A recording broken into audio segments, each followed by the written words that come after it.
turning on to the Steward Cassiar Highway, the most remote road heading to Alaska.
Funny story about the Checkpoint Charlie sign. That is the sign that was between East and West Berlin. The Hyder Alaskan people, which is there are only 17 residents, put it up during COVID because it was so hard for them to get into Canada. They have to go to Stewart, Canada to do their business, go to school, shop, because there's nothing in Hyder. So they put that sign up as a joke, basically.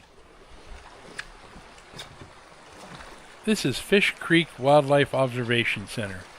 This is where millions of salmon come back to spawn. They make their way back up the river and spawn and die. And if you're lucky, you can watch the black and brown bears come to this river and feed on the salmon. And we weren't lucky that day. No bears.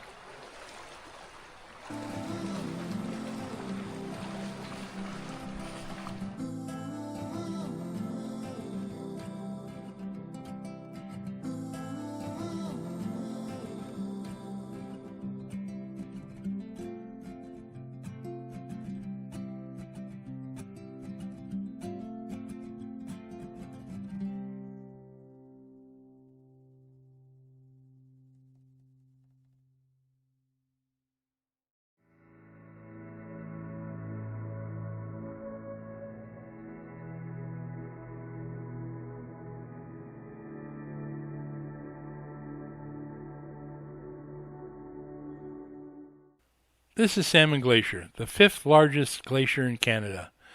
We had to drive up an 18-mile gravel and muddy road with potholes that would swallow a car and 1,000-foot sheer drop-offs that was barely enough width for 2 cars.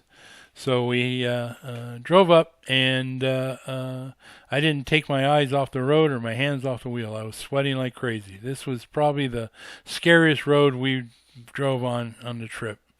So we got to the first viewing area. That's the first video you'll see. That's the lower part of the glacier.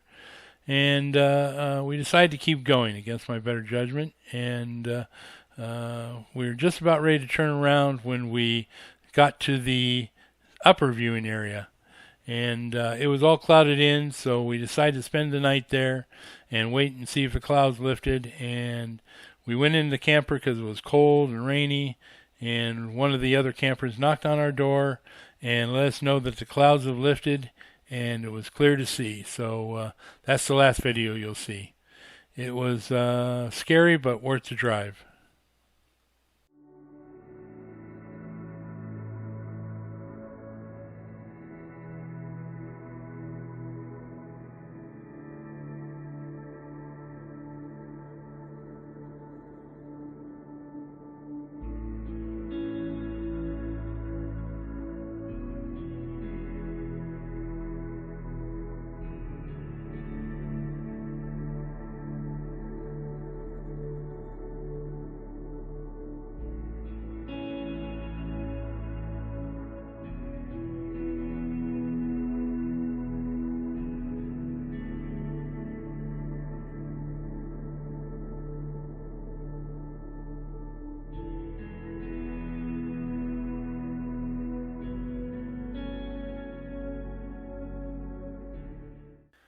This was a little fish and chips shack that we heard so much about and had to try in Hyder.